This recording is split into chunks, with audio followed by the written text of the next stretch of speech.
The phone call from Richard Harrington came on a rainy Tuesday evening, his voice steady, but unusually insistent. "Vanessa, I would like you to come over tomorrow night for a private movie screening. Just us. We need to talk clearly about you and Elaine." I agreed, my heart pounding with a mix of curiosity and dread, knowing his history of cold disapproval toward our marriage. Little did I know that this simple invitation would shatter every assumption I had about our place in his world, and hand us a future I never asked for. The next evening I drove through the slick streets of Manhattan to the Harrington penthouse on the Upper East Side, the city lights smearing across my windshield like tears I could not shed. Richard met me at the door, his tall frame still commanding at 65, dressed in a simple gray sweater that did nothing to hide the steel in his eyes. "Vanessa, thank you for coming," he said, his tone carrying a warmth I had never heard before. He led me down the marble hallway to the private theater room with its deep leather recliners and massive screen.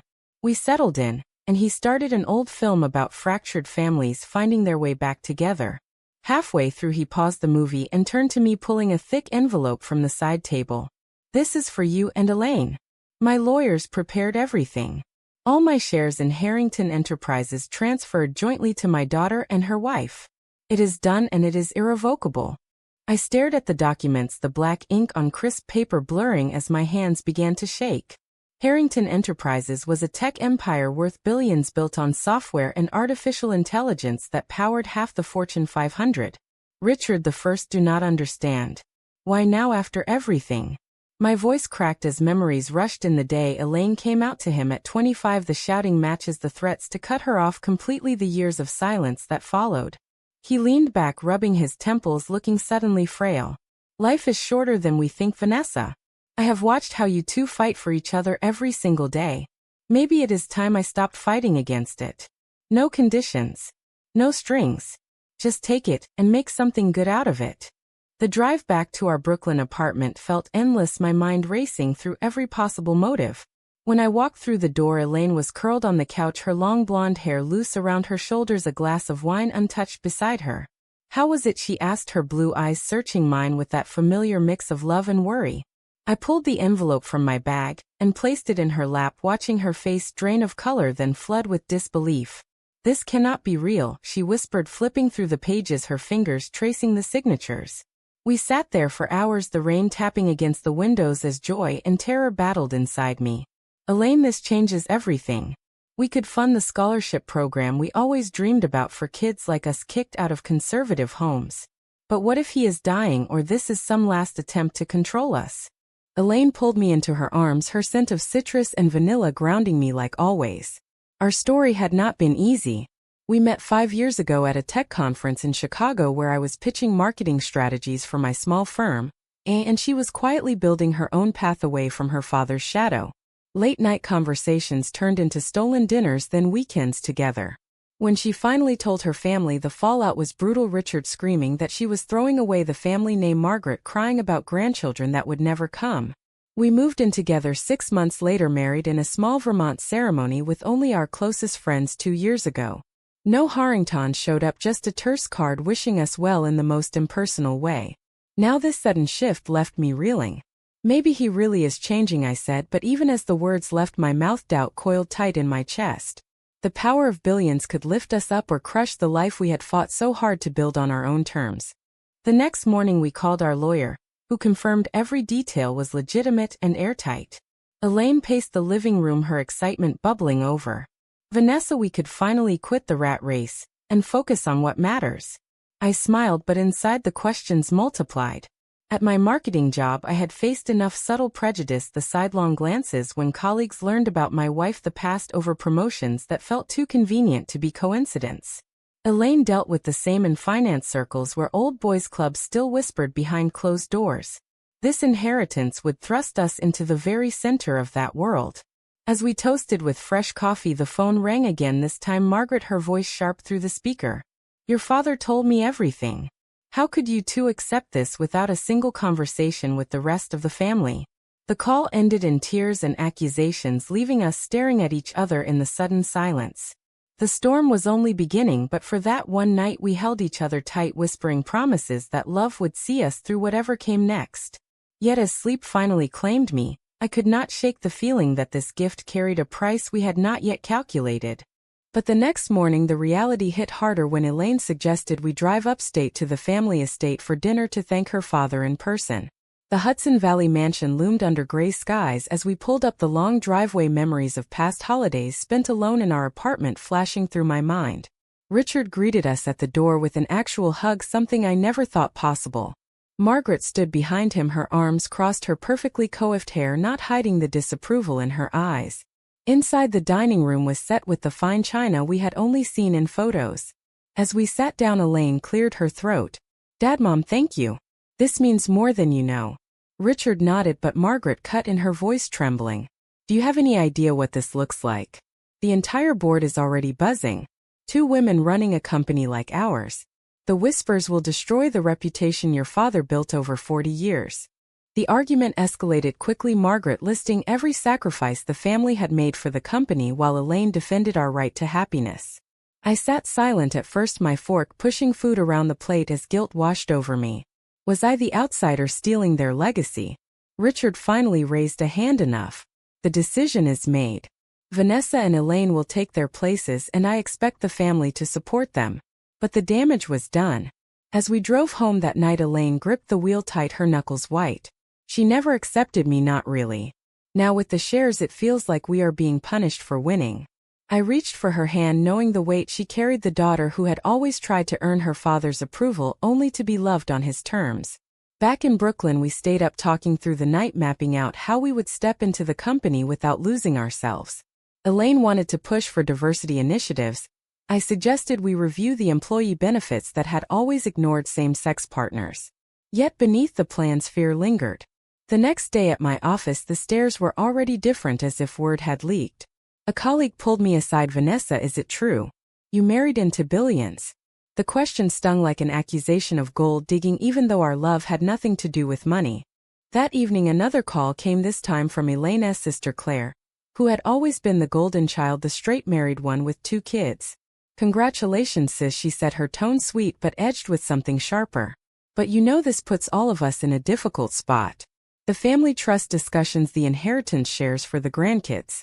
I felt the betrayal starting even then, but pushed it aside, focusing on Elaine, who was already drafting emails to the board introducing us as new majority shareholders.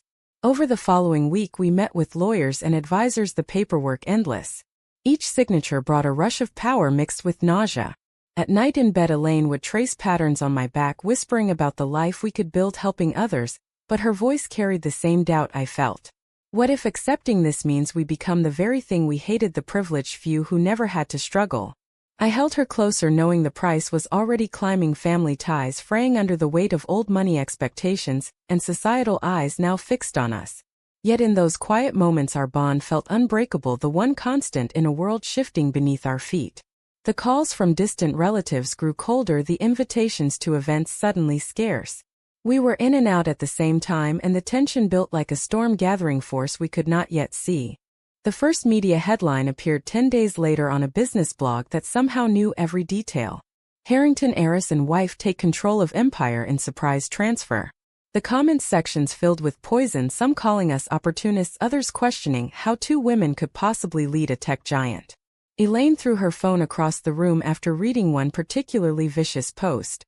"This is exactly what I was afraid of." The board meeting the next morning was a battlefield. 15 men and 3 women sat around the long table, their faces a mix of shock and resentment, as we presented our vision for more inclusive policies and ethical supply chains. One veteran director leaned forward, his voice dripping condescension. "With all due respect, the market will not react well to this kind of social engineering." Stock prices dipped 5% by lunch, and our phones would not stop ringing with worried investors. That afternoon we discovered the first real crack when a major partner pulled out, citing concerns over leadership stability. Elaine paced our home office, her face pale. "They are using our marriage as an excuse to renegotiate terms they never liked anyway." I pulled up the company files we had just gained access to, and the numbers told a darker story: shady contracts with overseas suppliers that skirted labor laws, donations to political groups that opposed everything we stood for. The moral weight settled on my shoulders like concrete. If we kept quiet, we profited from harm. If we acted, we risked everything: the employees, the legacy. We argued late into the night, Elaine wanting to clean house immediately, me urging caution to protect the jobs that depended on us. The next day Claire called again, this time less sweet. I saw the article. You two are tearing the family apart. Dad is getting calls from old friends questioning his sanity. I tried to reason with her, but the line went dead and something in her tone left me cold. That evening at a charity gala we attended to show strength, the whispers followed us like shadows. An older woman cornered me in the powder room, her perfume heavy. Dear, you seem nice, but do you really think this is appropriate for a company of that caliber? I smiled through the pain, walking back to Elaine, who squeezed my hand so tight it hurt. We left early, driving home in silence, the city lights mocking our new status. The betrayal hit full force when a trusted advisor who had worked with Richard for decades resigned publicly, citing irreconcilable differences with the new direction. The press spun it as proof we were destroying the company from within. Elaine cried that night for the first time in years, her head on my chest. I never wanted to be the villain in my own family story. I stroked her hair, knowing the sacrifices were mounting. My own job had become untenable with the constant questions, and I had quietly given notice that morning. The decision to step fully into the role at Harrington felt like jumping off a cliff, but we had no choice if we wanted to steer the ship. As weeks turned into a month, the pressure tested every part of us, small arguments flaring over dinner choices that masked deeper fears. Yet each time we found our way back to each other, the love that had survived so much, now the only anchor in the chaos. The board called an emergency session, and we prepared, knowing the real fight was just beginning. The price of this gift revealing itself in lost sleep, lost allies, and the constant question of whether we were strong enough to carry it.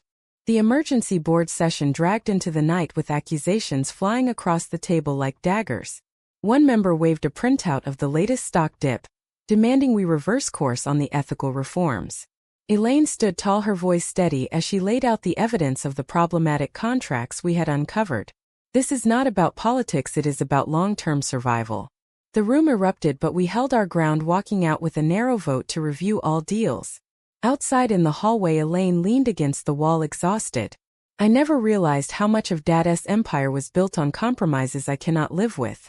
Back home we dove deeper into the files, uncovering more troubling patterns, and the moral dilemma grew heavier. To fix it, we would have to take immediate losses, potentially laying off staff in the short term. Vanessa, if we do this, we become the ones hurting people. If we do not, we become part of the problem. We sat on the floor, surrounded by papers, talking through every angle until dawn, our hands intertwined, the only certainty left. Margaret showed up unannounced the following weekend, her designer bag clutched like a shield. I need to speak with you both, she said, stepping into our living room. The conversation quickly turned to blame, her eyes flashing as she accused us of manipulating Richard in his old age. You have no idea the damage you are causing to the family name. I watched Elaine shrink under the words, the daughter still seeking approval even after all these years. When Margaret left, slamming the door, I pulled Elaine into my arms, feeling her silent sobs. The family rift was widening into a chasm, and I wondered if I was the wedge driving it.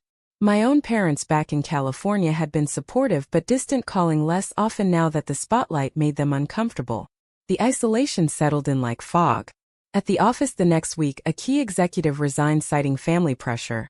And I knew Claire was behind some of the leaks, her social media posts growing more pointed without naming us directly.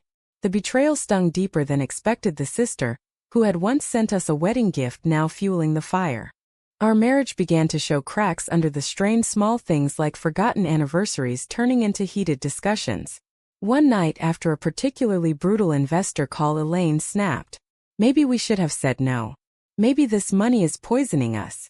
I countered that walking away now would mean abandoning the chance to make real change, but inside I questioned everything. The price we paid grew daily: lost privacy, lost friends, the constant fear of being seen as frauds. Yet in the quiet moments when we cooked dinner together or watched old movies, the love remained fierce and protective. We decided to push forward, announcing a major restructuring that included better benefits for all employees and a commitment to ethical sourcing. The announcement brought some positive press, but also death threats and protests outside the headquarters. Through it all, we leaned on each other harder than ever, the awakenings coming in small realizations that our bond was the only thing that truly belonged to us. The next confrontation loomed, with a family trust meeting where Claire would be present, and we steeled ourselves knowing the ultimate test of loyalty was coming. The family trust meeting took place in the same mansion where we had once been unwelcome guests. Claire arrived with her husband and children, her smile tight as she avoided eye contact. Richard presided from the head of the table, looking friendlier but determined. The discussion quickly turned ugly, Claire presenting documents she claimed proved we had coerced the transfer. Lies poured out, her voice rising as she accused us of destroying the family for personal gain. Elaine stood up, her chair scraping loud. "You are the one leaking stories to the press. You are the one tearing us apart." The room exploded in shouts, Margaret crying, Richard banging his fist for order. I sat frozen, watching the people Elaine loved most turn on her, the betrayal complete. Outside in the garden afterward, Elaine broke down in my arms. She was my sister. How could she do this? The legal team we hired confirmed the claims were baseless, but the damage to our reputation was done, stock prices plummeting further.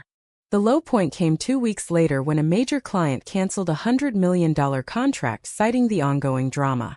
We faced layoffs for the first time and the guilt crushed us.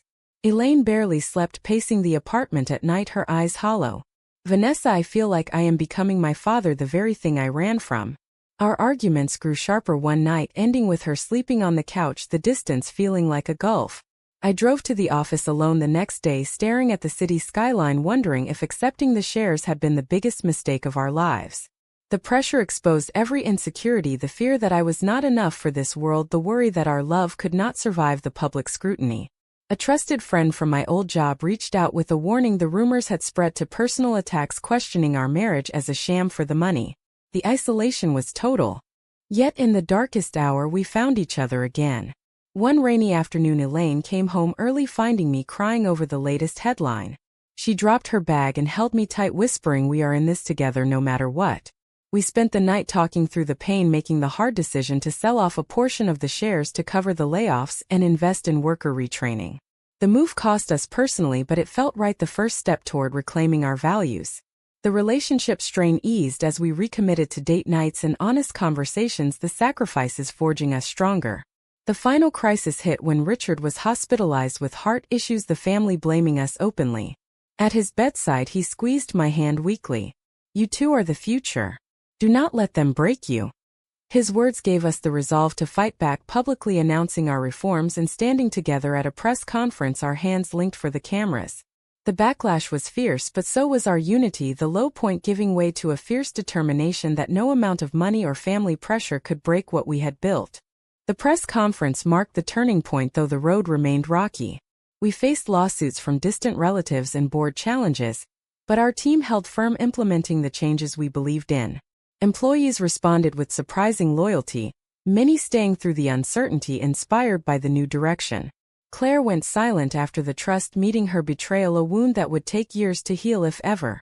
Margaret sent a single letter expressing regret, but no apology, the family ties forever altered. Through it all, Elaine and I grew closer, the trials stripping away illusions and revealing the core of our love. We sold another portion of shares to fund the nonprofit we had dreamed about, helping hundreds of young people escape the same prejudice we had endured. The company stabilized, profits returning as the ethical stance attracted new talent and partners who shared our vision. 6 months after the transfer, we stood on a quiet beach in California, the waves crashing as the sun dipped low, painting the sky in gold. Elaine turned to me, her eyes shining with the same light I fell in love with. "We made it, Vanessa. Not because of the money, but because we refused to lose ourselves." I pulled her close, our foreheads touching, the world fading to just us, two women who had faced every storm and emerged not unscathed but unbreakable. The romantic moment felt earned, every sacrifice, every tear, every confrontation leading to this peace. We had paid dearly, family relationships fractured, careers upended, public image battered. But in their place stood a stronger foundation built on truth and mutual respect. The awakening had come in pieces, realizing that power without principles was empty, that love demanded we fight not just for each other, but for the world we wanted to live in. As the sky darkened and we walked hand in hand back to our rented cottage, the question lingered in the salt air, one that would echo long after the headlines faded. Did we make the right choice in accepting the empire and all its burdens, or should we have walked away completely to protect our souls from the corruption, pain, and betrayals it forced us to confront?